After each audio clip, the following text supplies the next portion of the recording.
We can't do our job if officers feel like they're going to be demonized for it. So I think it comes both ways. We have to get our community to understand if an officer steps out of line, nobody's going to be tougher on them than me. But when they're doing their job, I'm going to support them, and I would ask other people to look at it in that way. He's Richmond's top cop, but that wasn't always the plan. Rick Edwards came to the River City to go to college and play basketball. Now he says he's playing Moneyball, trying to serve and protect with a force that's not at full staff. Today, we talk about his journey to leadership, the state of crime in Richmond, Virginia, gun-free zones, and his thoughts on the National Guard being sent to some U.S. cities to police the streets. Well, today we have the Richmond Police Chief, Rick Edwards, here with us. Thanks so much for coming, Chief. Well, thanks for having me, Catie. Yeah, it's good to see you. I normally see you, either behind a podium or at a press conference, or it's just nice to see you in like a relaxed kind of vibe. Yeah, usually it's either that or something terrible's happened in the city and there's crime scene tape up. That's true. Yes, there's usually some kind of flashing lights behind your head. So it's nice to just see you at ease. I guess we'll just get right into it. Talk to me about sort of the state of the state here in Richmond when it comes to crime. What kind of trends are you seeing? What patterns are you pleased with? Which ones not so much? Well, a lot of good things to report on the violent crime front. So since taking over as chief of police at the end of 2022, we've seen reductions of 6 and 7% each year.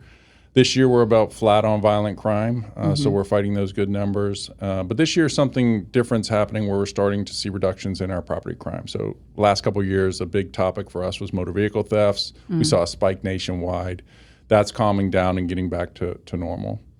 What about murders? Sure. That's a topic everybody's concerned about. Yes. Richmond, the chief of police is always judged upon the murder rate. So this year, we're at 44.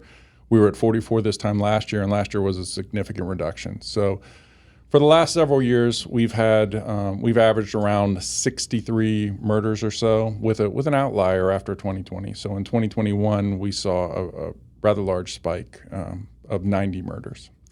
When you are held to, that metric so often, and so often police chiefs, are answering that question, like, why is the murder rate not coming down? How hard is it to sort of determine what moves the needle on that? I mean, in your mind, when you're facing that question, like, why is the murder rate not going down? How do you try to answer that? Well, I think one of the things I like to do is compare Richmond to Richmond. So you can't really talk about us with any other city in the Commonwealth. So if you compare it to when I was in college in the mid-'90s, we were the murder capital of the country, 160 plus murders a year with a smaller population. So I do think not only are homicides trending down, but the non-fatal shooting, which is they're almost all attempted murders, are just either the skill of the surgeon or the angle of the aim that saves a person. So we track that number, and we're down 15% this year already in non-fatal shooting. So it's something we monitor, we address, we've identified. My team gets annoyed with me because I always drill into them how important it is for us to look at data, to put our officers in the right place at the right time. We kind of view ourselves, I don't know if you saw that movie, Moneyball, but we feel like we're kind of the Oakland A's, right? Yeah, it's a great movie. Well, it's an important message of, we're short-staffed. Everyone knows that since 2020, but we're still effective. We're still able to lower crime with a smaller force if we're in the right place at the right time and using cutting-edge strategies and leveraging technology to be effective. So we've been able to do that. That's where I see us going in the future. So you're saying, like, look at the picture over a longer period of time, and you might get a better sense of where we were to where we are. I hear you saying. Sure. But also, like, what do you do to be in the right place in the right time? You look at the data, you see where the most violence is occurring, and then what? Like, if you have a limited number of people, I mean, how do you manage that? Well, taking illegal firearms off the street is a key component of that. When I think there's a misunderstanding about what causes murders in our city. And I was a homicide detective most of my career, as a detective, as a sergeant, as a lieutenant. It's very, very personal to me. I've looked into what causes people to rise to that level and what most of it is. Most people think it's there's evil amongst us, and there's certainly some evil people that I've arrested, but the majority of it is people who have easy access to firearms and low impulse control, and they find themselves in a situation where if they weren't carrying a gun, they wouldn't commit the murder. So part of our strategy is trying to take illegal guns off of our streets, and that's a challenge. It's very dangerous work. We're seizing more guns this year than we were last year, but it's really necessary. And when you delve into a murder case, I would always retrace the steps of my victim. Not only are you trying to retrace the steps of the perpetrator, but when you look at the victim's life and the perpetrator's life and you see where they intersect, if someone could intervene in that connection, then many times those murders don't occur. I'm hung up on the word, I think you said self-regulation or impulse control. Sure. Is there, I know, and maybe this is me being overly rosy or optimistic. Taking guns certainly takes one part of the equation away, but how do we reach people about that other thing, about having some self-control and not being reactive and not just thinking violence is the answer? I mean, is there a role for police in that, or is that sort of a bigger, societal education question? I don't know. I think there's definitely a role for police, but you're right. It takes some acknowledgement from people around the person. So I always say that if you know you're the type of person that has a short fuse, don't bring a gun to a neighbor dispute over a barking dog. Nothing good is going to happen to that. And it's the same issue we talk about often in Shockoe Bottom, where folks are open carrying firearms, rifles, pistols, everything. And they're walking around with it, and they get themselves into a fight, and it escalates to gunfire. Right. And it's alcohol's involved. Alcohol's that involved. Ratchets it up. Yeah. Anger over a girl that you're trying to get her phone number from, and it turns into a verbal escalation that finalizes with gunfire. And what I found oftentimes when we look at our motives for murder, and it's similar for non-fatal shootings, is the majority are arguments that escalate. Yeah, I'm glad you brought up Shockoe Bottom. That's definitely a hot topic right now. It seems as though that's drawing some focus from the department in terms of reducing guns on the street, reducing violence. There has been some discussion about gun-free zones in entertainment areas like Shockoe. Can you talk about that? Well, I think it's something that other cities have done. I don't know the answer to that. I think it would be complicated. It would require additional legislation, and there would certainly be pushback. But, Virginia is an open carry state. I'm a gun owner. I believe in the Second Amendment. It's a right, but it's also a huge responsibility. And there are certain ways you can mitigate the risk. And I think if you have a district where people are consuming alcohol, it's late at night, there's ways we could coordinate it so we could take that off the table, that a fist fight really is just a fist fight and doesn't end up in tragedy. And like I said, I've sat in interrogation rooms with plenty of people who end up crying because they know they've just ruined their lives. Right. Some people are, like I said, evil and they're predators, but most are not. Most are normal people that make a terrible mistake, and when they have easy access to a firearm, it not only takes a person's life, but it ruins the shooter's life too. So changing the circumstances in your mind is a good way to sort of get that number down, I think, is where we're going. I think the police have a role in that, in intervening and nudging in that process to nudge these events before they occur. But there's also has to be, an all of the above approach. That's what Mayor Avula is doing with the Office of Gun Violence Prevention, and looking at it from a position of mentorship, of early intervention. One of the things that we found is that if you've been arrested by the Richmond Police Department with a firearm before your 18th birthday, 26% of those juveniles that we arrest with a gun will have been shot and killed or shot and wounded before their 18th birthday. That's an incredible stat. Wow. And that's a demographic that we have to wrap our arms around while they're young, to invest in them, throw all the resources we can at them to avoid that outcome. Yeah, that is an incredible number. I'm just taking that in. And I do think wrap your arms around is sort of the right metaphor, because they are kids, you know, and they will become adults, and it's all the patterns of staying in the system usually.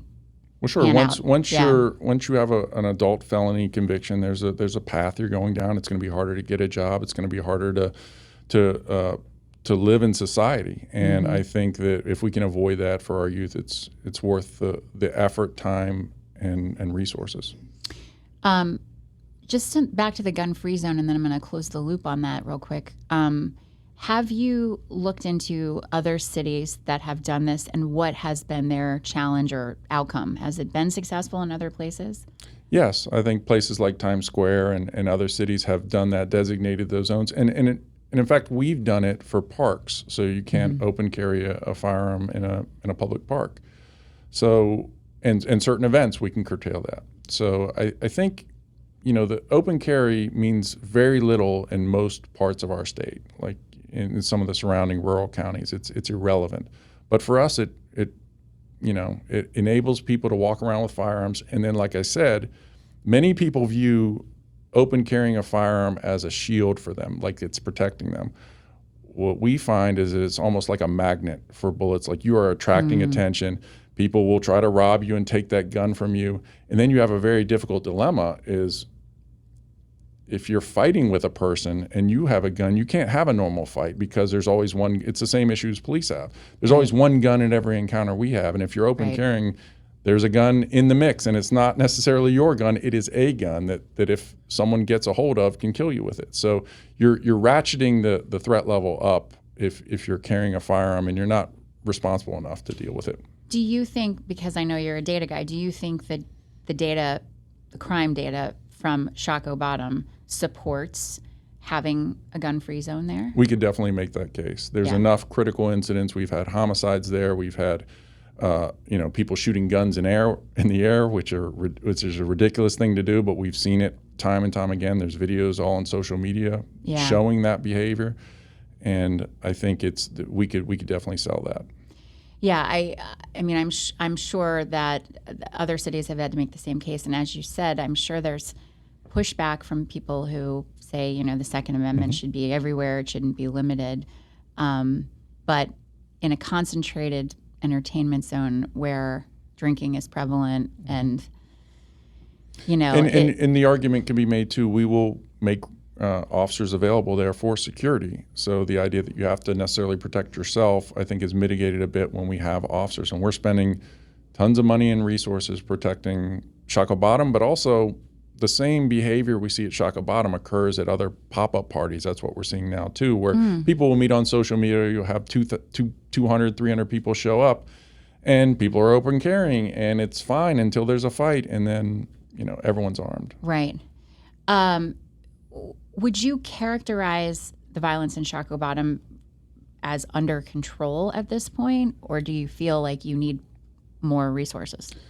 Well, we definitely need more resources, but we've been able to create a safer environment over the last several years there, even with the challenges of open carrying, because while we made several arrests, we're arresting people with guns, there's also so many people that are not breaking the law that just get to walk around with it.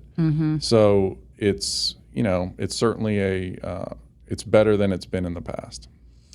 One of the challenges, I think, COVID and beyond for RPD, as I understand it, was retention. I mean, retention's always a problem, right? But it's a high burnout job where it's difficult to, feel valued. And especially, I guess in that 2020 period of time, it seemed as though there were a lot of people leaving. Maybe some of that had to do with leadership, and, feeling like they could be more valued in a county department. How is that trend going? How is retention? How is keeping officers feeling valued? How's that going? Well, it's certainly better, but we still struggle with it. I can tell you that when my predecessor took over in July of 2020, the Richmond Police Department had 740 sworn officers. When I took over in October of 2022, a little over 2 years later, we had 603, and we're hovering around that right now. Wow. And Richmond, you can't tell the story of that without talking about 2020 and what happened in our city. And Richmond was one of maybe 10 to 15 cities around the country that had 120 days of having to stand up a command post, civil unrest. Right. 2 of our officers were shot, a bus was blown up, politicians were targeted, officers were doxxed, and there was a welcoming home in some of the surrounding counties. Now, when I took over, we made a real appeal to many of those officers to come home, and many did. But we're still treading water, and it's every day. Nothing is more important than recruiting more sworn officers. It's really crazy because when I have an opening for a civilian position, such as a real-time crime center analyst or some other folks, like we get 200 applications for one person for one job, but we continue to maintain our high standards for hiring, but we're just not getting the pool that we used to get. And we're hoping to turn that around, and I think there's a lot to be said about that. When I talk to young people about this job, what sets Richmond apart from some of the counties is the mission. We have a unique mission. There's nothing like the Richmond Police Department in the Commonwealth. The average officer does the kind of work that is done in places like LA and Chicago and New York. As a capital city, we deal with more protests. We have more specialized units. We have all kinds of police work that you can do in this city that just really isn't available elsewhere. That's why I chose our RPD. I wanted to be a homicide investigator, and there's no better place to come and learn and make great changes in the world than RPD. Yeah, one thing I've learned about Richmond through the years, because I've been a national correspondent and traveled and been in many, many cities reporting, Richmond is not boring. You know what I mean? It's just not boring. Right. Like the cast of characters, like the government, well, we would like to say part of that's the media's analysis of us too. So some of the things that are happening in the counties. Wait, are you blaming the media for well, that? No, I'm just I would kidding. just say, I'm totally kidding. No, I just think it's like it's a very colorful place. Yes. You know what I mean? And even sorry to say, but the crime is also that way. I mean, it's just sometimes you can't believe it. It's like that a mid-sized city would, have the kind of stories coming out of here that do. But it is not. It is. No, we like to say it's the adventure of a lifetime coming here, because you'll see incredible things and get to do incredible things, and the experience you get as a Richmond police officer, just can't really be matched in any other environment. Now, for some people, it's too much, and they do an evaluation after the academy. They come out on the street and they say, this just isn't for me. But for the right type of person, there's no better place. Yeah, I mean, I wonder if it's likened to a person who works in a hospital. One works in the ER, the other works in a unit next to a bedside. They're both still administering care, but one's like really in the thick of the, the action. I feel like Richmond's the ER in that analogy. It is. It's kind of like, and it's very similar to other major American cities where we like to say we're a smaller city, but we have big city problems and challenges. But that's what makes it interesting. Not boring. For sure. Yeah. Well, on that not boring note, we're going to take a quick break. And when we come back, we're going to talk about your leadership style and theories. We'll get into all that in just a minute. Great. If you're enjoying Untold, like and subscribe on YouTube. You can also rate and follow us on Apple, Spotify, or wherever you get your podcasts. So, Chief, you were mentioning staffing numbers at the department, and you said you're hovering around 600. 600. Okay. What is an ideal number?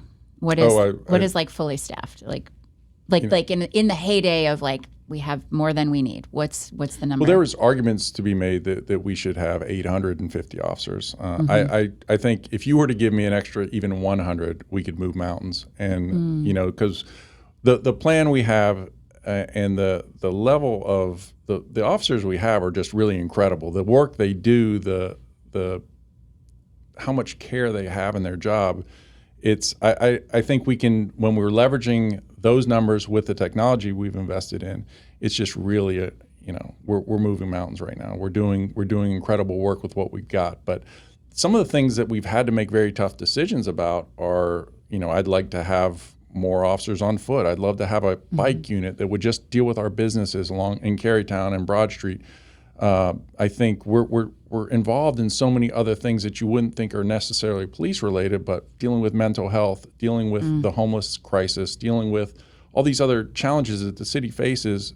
If we could assign more officers to that, I think it would be better. But our primary mission is responding to emergencies and investigating crimes. Yeah. I imagine it's just, hard to do more with less. And I imagine the problem is more in the fact of like getting people, like you said, to want to be police. Yeah. How do you make that sales pitch? I mean, how do you how do you convince somebody that this is a career worth having? Because it is hard and it is traumatic and it is, all of the things that go with, it's exciting and it's valuable and it's, you're serving an important role for the public, but it is a really hard job. Yeah, it's that message. And what I encourage people to do is do ride-alongs with our officers. So you can picture yourself in those situations. But I think it's a challenge for everyone. When I drive on 64, hiring HVAC, hiring teachers, everyone's trying to hire. What will be interesting to see is how AI disrupts some of that. There will be jobs that in the next 3 to 5 years will go away, likely, and maybe that's where we'll benefit from some of that. But I do think, I think telling our story, what motivated me to become a police officer was I was enamored with some of the TV shows at the time when I was in college, NYPD Blue and Homicide: Life on the Street. I love those shows. And it really got me thinking, like, I know I'm not meant for a career behind a desk. My wife, works for VITA. She's a chief financial officer there. And, when she tells me about her day, I just fall asleep. I'm ready to fall asleep, and it's just I knew it wouldn't be for me. I knew I had to be out and doing something. So I think telling that story to people, and we traditionally recruit from recent college grads. We recruit from the military, but one of the things that I think some of our best officers come from other professions that they're in the middle of it and they just like, I can't do this one more day. And they come to us and realize you will have a mission in life. It will be fulfilling. Yes, it's dangerous. Yes, it can be stressful. And there's certainly days of sadness, but there is no doubt that when you finish a career in this agency that you'll know you made a difference in people's lives, and you'll have stories that you can tell people. I go places with my wife and nobody wants to hear her spreadsheet stories or her stories about, the budget. They want to hear my stories. And that's what I think we really have to sell over other places, getting people to understand that this is a career path where you can, and look, I've got to thank City Council for approving our budgets, and we're competitive now with the counties. In fact, officers now, we did an analysis. After 3 years on the street, the average salary is $84,000, which is I think a very good salary for people. Great livable income. And we're working to even increase that and get more benefits. And I think there's a story to be told for the right type of people. And I'm looking forward to seeing that. Your leadership style is very much one of like being part of the team and being hands-on. There's some chiefs that we've seen throughout the years that sort of really take the administrative high road and don't like mingle with the rank and file. But you are not that.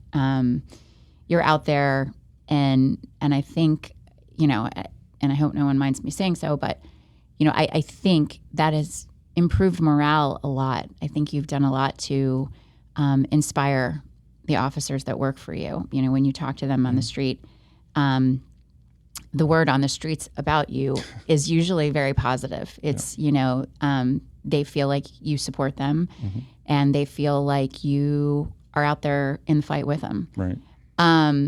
How do you balance the job as sort of like the boss, but also like throwing on the gear and going into Shockoe Bottom on a Friday night? Like where and is that important to you? Is that part of your mindset? Like, I need to have a certain amount of time so these guys can see I'm in it with them. Is it deliberate, I guess, is what I'm asking? Well, there's no doubt about that. Yeah.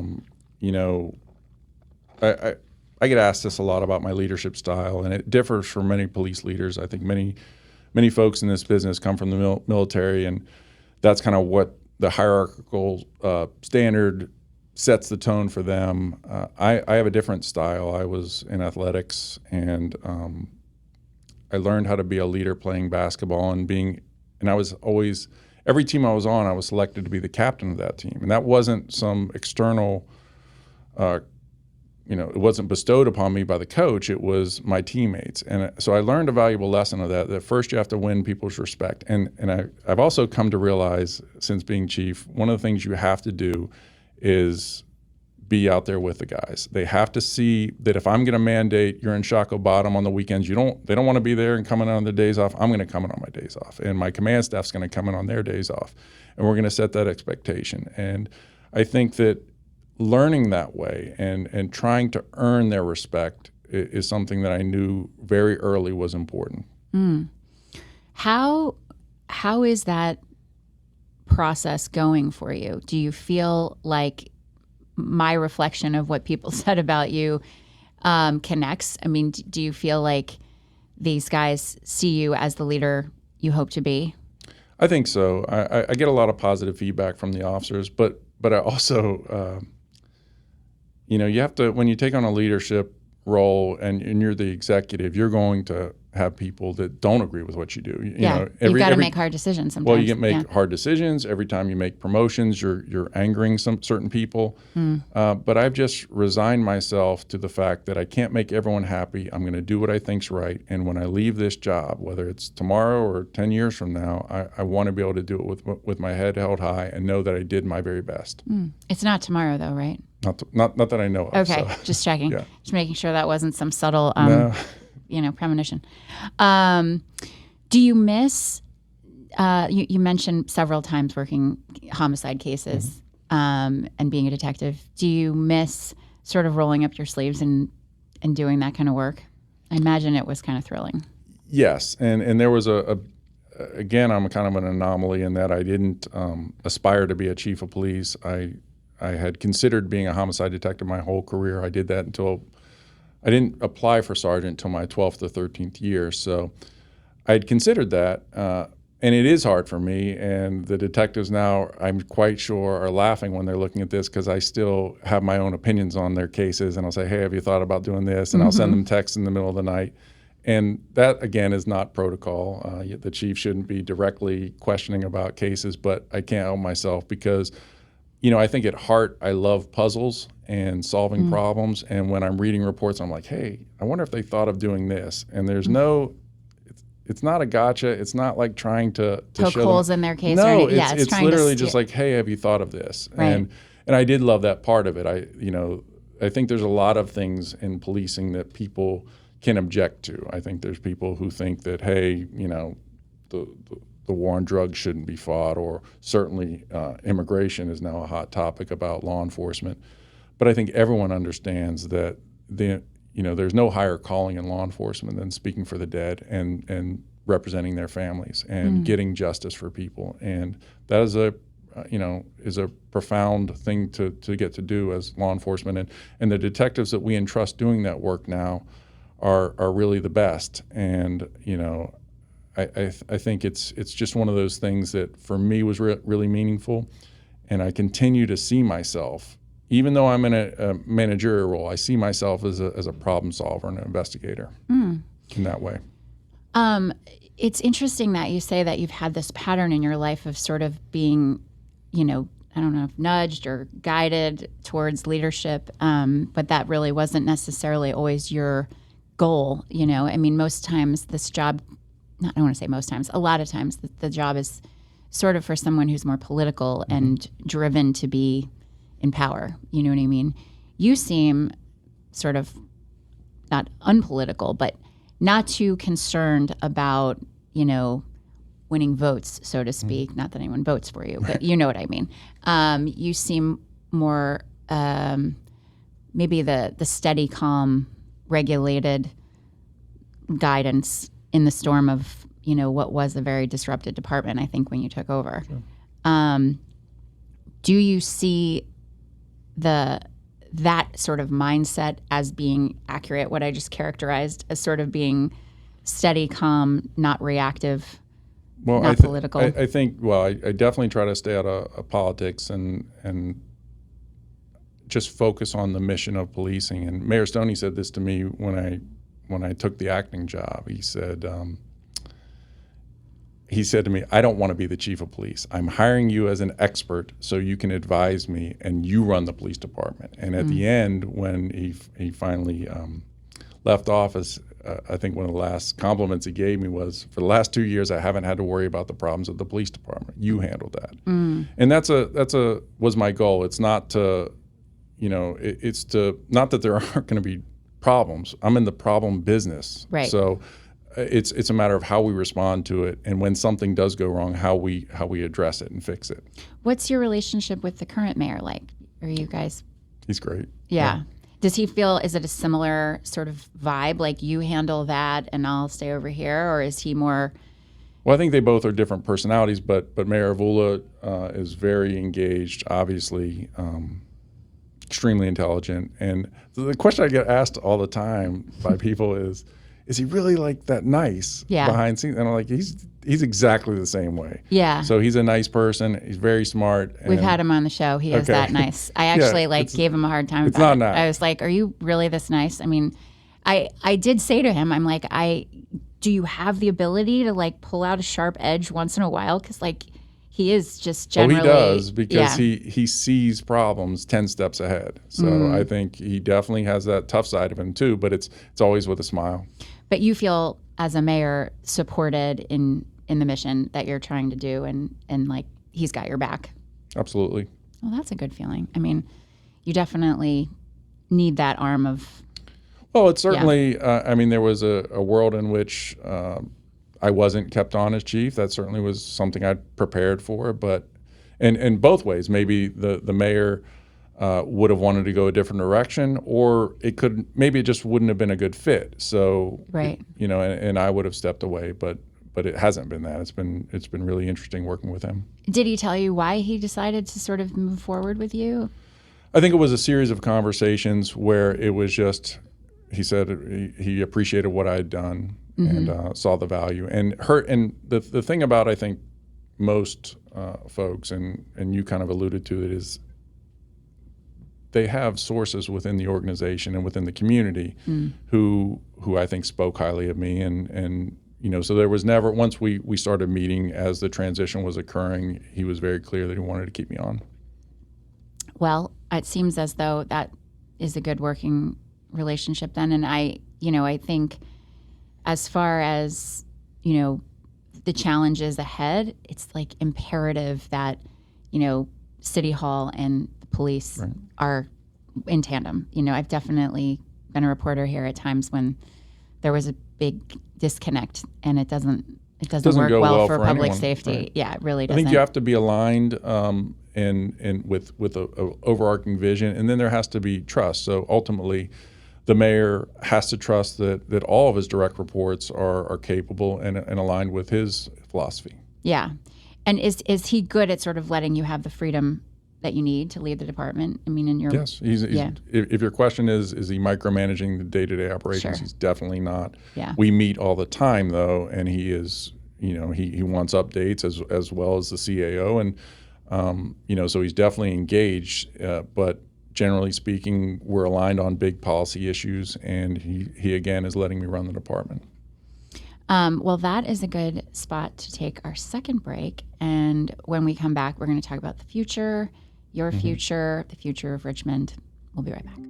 If you're enjoying Untold, like and subscribe on YouTube. You can also rate and follow us on Apple, Spotify, or wherever you get your podcasts. So I always ask people this question, and, the answer is, the right answer for them is always the same, which is, I'm very happy in the job I'm doing. I wish to do nothing else for the rest of my life. So I'll ask you this question, and I suspect you'll say that, but do you have any other goals or ambitions beyond being chief?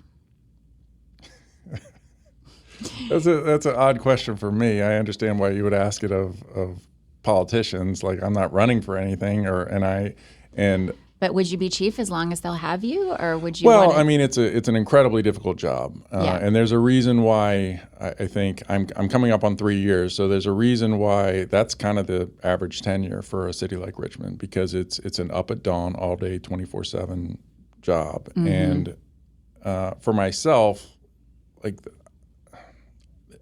I can't turn it off. So even my wife was reminding me this the other day. We were on a cruise. And we docked, and finally, I was on vacation a couple of years ago, and we docked, and finally my phone just starts pinging, and it's like 1,000 problems came in before we got back on the Wi-Fi.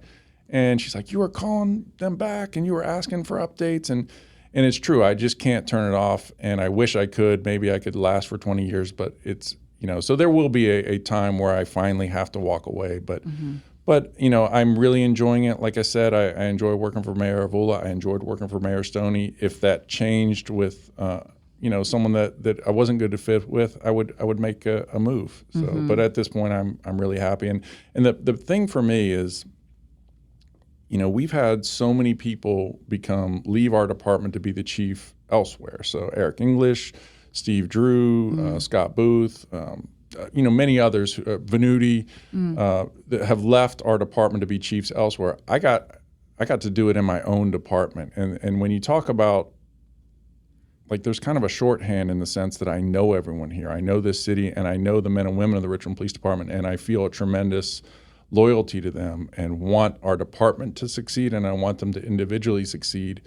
So I don't know that I could find that anywhere else. There's no better place in the Commonwealth to go be the chief of police than Richmond. You're never going to do what we do here, so I'm not interested. Yeah.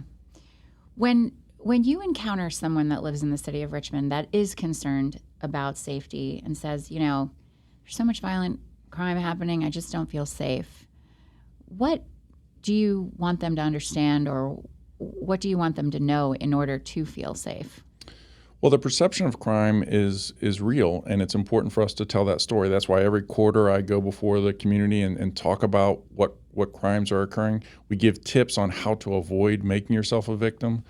And I think we have a strategy where we're addressing crime pretty effectively in a city that has challenges, historic challenges that are not really in the purview of the police, but we have to end up dealing with. Like I mentioned earlier, about dealing with mental health, about dealing with other issues like homelessness that sometimes lead to crime and lead to a feeling of insecurity. So what I would say to that person is just know that your police department's listening, that we are out there every day making a difference. We're out there every day making arrests, and that it's important to know the numbers, because I know that's not a lot of comfort to a person who has had their car broken into, or a person who's been robbed. But knowing where crime is trending, I think, is really important. And this is something that Ms. McKeachin and I talked about at my last at the first press conference of the year. Last year was the first year in 20 years of keeping stats where we were under 1,000 violent crimes. So that, I know that doesn't always feel that way, but it's important for people to know that Richmond's never been safer than last year. And this year we're on pace for that too. Well, that being said, talking about sort of perceptions of safety and crime and how those can vary, I'm sure, seeing the National Guard mobilized to cities, and now some cities as size of Memphis or New Orleans, has to be, in your head. What happens if we get that call and they want to send the National Guard here? Have you thought about that possibility? How does that sit with you? Well, I don't know exactly what they could do. I think one of the things that I'm really passionate about is understanding that we have a lot of people in this space that we need to work with. So our federal and state partners, and even the surrounding jurisdictions, meet every month. We talk about crime. We form partnerships. We just ended our Safe Summer initiative with Virginia State Police and FBI, DEA, ATF, and the Marshals. And we're going to talk about that at my next press conference. But incredible numbers, incredible work was done. So I'd love to see more officers. I don't know what the National Guard can do other than be a deterrent. And that might be something that's outside of our control, but if it does happen, we'll try to make the best of it. Do you think they are an effective deterrent? I think there's a lot of things that impact crime. One of the things, if you were to pull up your phone right now, you'd probably see a Richmond police officer out on what's called a hotspot curve. And I talk about this a lot, but we've identified hotspots in our neighborhoods based on 5 criteria. So murders, non-fatal shooting, aggravated assault, non-fatal shooting, robbery, shooting into an occupied dwelling, and shooting into an occupied vehicle. We come up with these spots and we look at them historically for 5 years, and then 6 months add that together and come up with our list where we spend 10 to 15 minutes officers in these areas. And there's been many studies that show that deters crime. So what was going to happen has the criminal sees the officer there and then decides to make a different choice. And the other ancillary effect of that is the good folks see us in these neighborhoods that are challenged with gun violence, and they feel a bit safer. So I think in some senses it does. I think it does deter crime. I don't know if they never make arrests, though. And I don't think they do. I don't know how they would. Are they just going to go to another spot that isn't occupied? Well, they could, or even maybe they'll just do it in front of them. I don't know what the National Guard actually has the authority to do. So I think if it's a matter of providing security for facilities, that could be valuable. They certainly did that for us in 2020. And there are certain benefits to crowd control if there's civil unrest. But as far as law enforcement, the function of law enforcement, I'd rather see more Virginia State troopers than National Guardsmen. Is there anything that, in your mind, is on your to-do list before you leave this role that's sort of like, this box must be checked, or this is a goal of mine before I leave this job? I want to solve this particular case, or I want to implement this particular policy, or I want to get this number down to this specific thing. Do you have any of those like personal goal metrics for yourself, or is it sort of not your? No. I mean, I definitely have things we're always working on progress. I think one of the things that I'm really proud of is our implementation of our real-time crime center. That is changing the way we police in our city. It is making the officer in the field 10x more effective. And we knew it would be that way for the violent crimes, because what is now happening, if you commit a crime in Richmond, a violent crime, there's people in a room quite like this that are pulling up camera footage, that are looking at license plate recognition, that are looking in databases. If you get a partial tag, that are relaying that to officers in the field, and it's incredibly effective. Wow. But what's also effective is just the officer who says, "Hey, I'm out here on this crash. Can you pull up a traffic camera and see who's at fault?" And they're providing that evidence to the community. So I think the Real-Time Crime Center, it was pushing a boulder up a hill for the first couple of years, but now it is really paying dividends. So that and seeing where we can take that, and there's a lot of interesting places we could take that, but certainly we haven't reorganized our borders for our sectors and precincts in over 20 years. So 2005 was the last time they looked at the data. So we currently have 2 precincts that are on both sides of the river, which never made sense to me. So 3rd Precinct has part of South Side and part of North Side, same with 1st Precinct.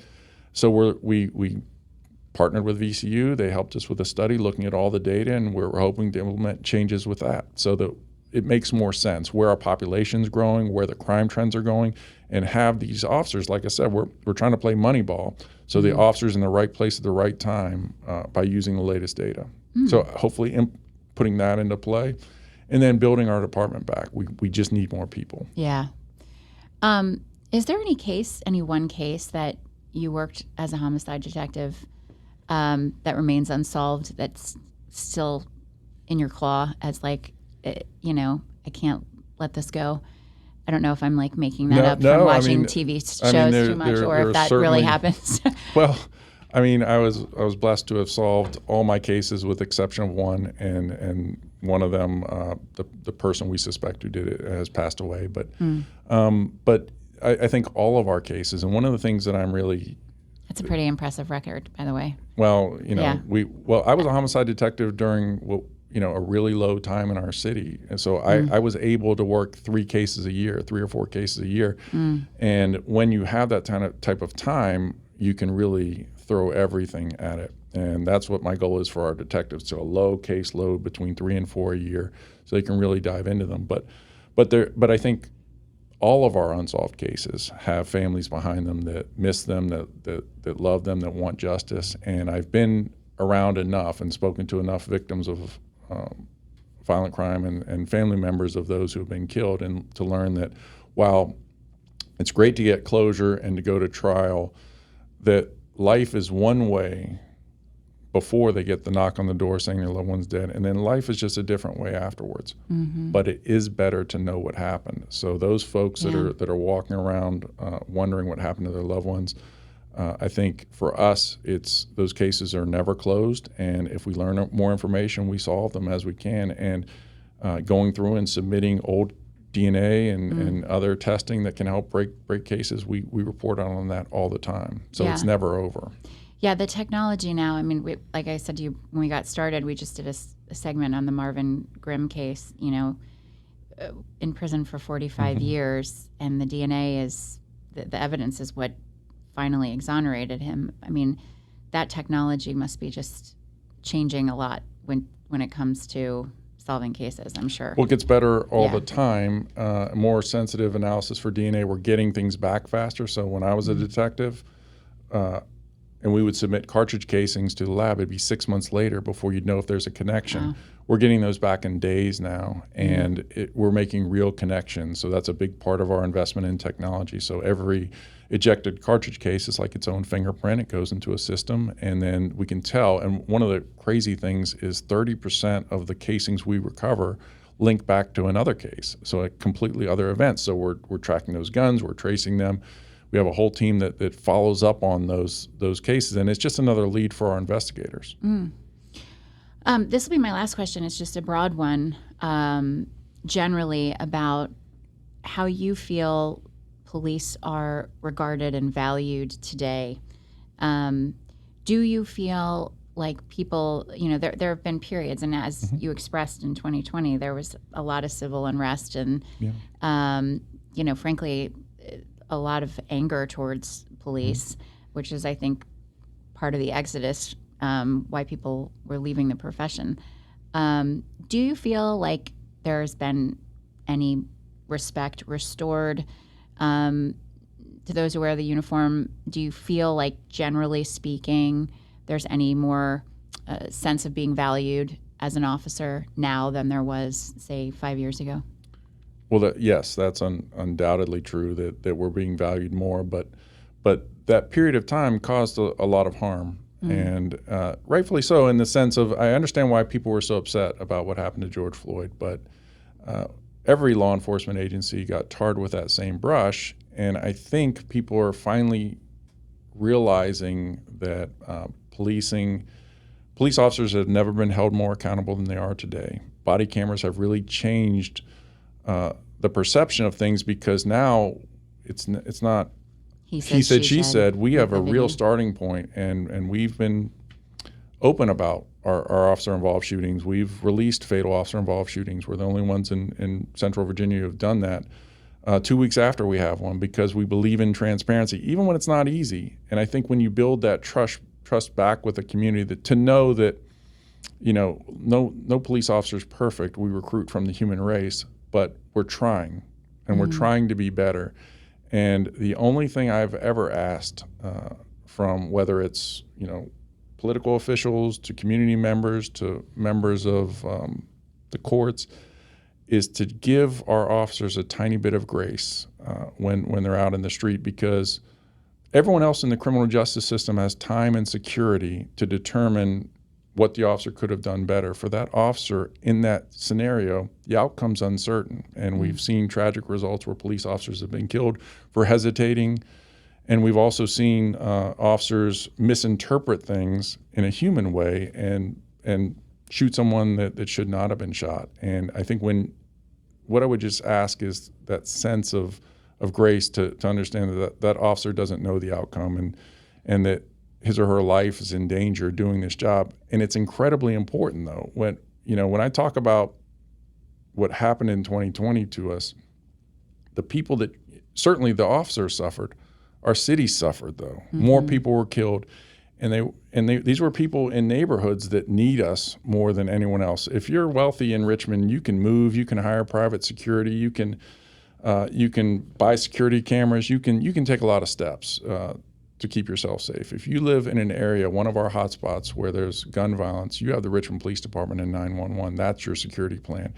And those are the folks that tragically suffered when the police department felt unsupported and stepped back.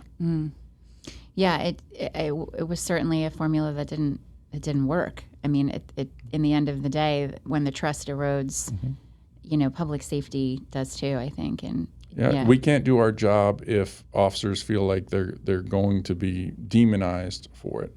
So I think it comes both ways. We have to get our community to understand, if an officer steps out of line, nobody's going to be tougher on them than me.